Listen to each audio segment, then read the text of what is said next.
Bonjour bien-aimés, dans le Seigneur. Comme d'habitude, nous bénissons notre Dieu et nous profitons chaque fois de ce petit moment de notre trajet pour nous rendre sur le lieu de nos obligations quotidiennes. Voilà, paix dans vos maisons.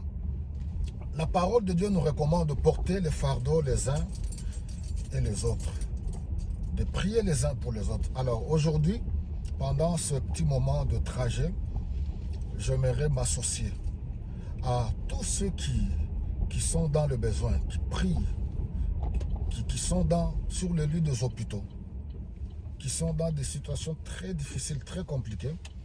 Je veux m'associer à vous pour vous soutenir dans la prière, pour que notre Dieu vous exauce. Vous savez, il faut avoir traversé des moments difficiles dans la vie, avoir connu la maladie, des problèmes très complexes pour comprendre ceux qui souffrent pendant cette période. C'est pour cela que vous avez mon soutien. Le Dieu qui s'était souvenu de Anne, la maman de Samuel, que ce Dieu-là se souvienne de vous. Vous savez, une femme, Anne a connu beaucoup d'humiliation face à sa rivale Pénina.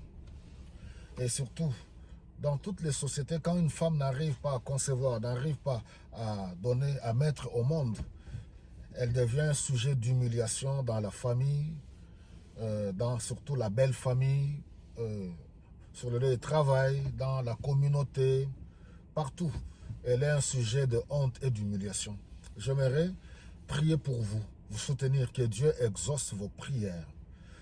Le Dieu qui avait donné un enfant à Anne, à Sarah, à Rebecca, ce Dieu-là n'a pas changé. C'est un Dieu qui écoute la prière. Tous ceux qui sont improductifs dans leur vie, tu entreprends, tu ne vois pas de résultats. Que Dieu écoute ta prière aujourd'hui. Ne baisse pas les bras, n'abandonne pas. Vous voyez, on prend le cas de Corneille dans Actes au chapitre 10. Corneille est un centenier italique, un centenier romain, mais qui avait amené toute sa maison dans la prière. Il n'a pas cessé de prier. Il priait, il faisait des aumônes.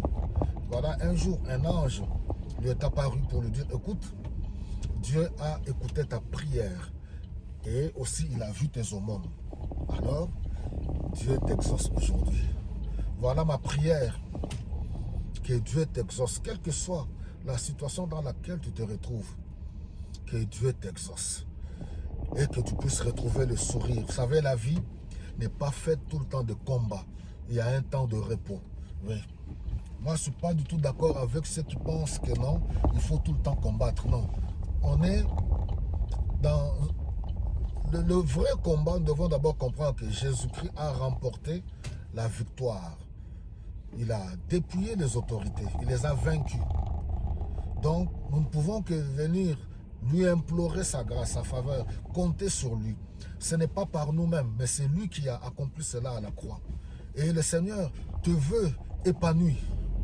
Moi, je veux te voir épanoui. Heureux, souriant, profitant convenablement de cette vie. Oui, on est de passage sur cette terre. Profiter convenablement, être en bonne santé. Oui, passer de bons moments avec des personnes que tu aimes, qui t'aiment aussi, les membres de ta famille, tes amis, collègues de travail, tes voisins, les personnes qui vivent dans ton environnement. Et cela est très important. C'est ça mon souhait aujourd'hui, que le Seigneur te fasse du bien, qu'il te restaure. C'est un Dieu capable, rien n'est très compliqué avec lui. C'est un Dieu qui entend la prière, qui entend les cris des malheureux. Lorsqu'ils crient à lui, Dieu entend et il répond favorablement.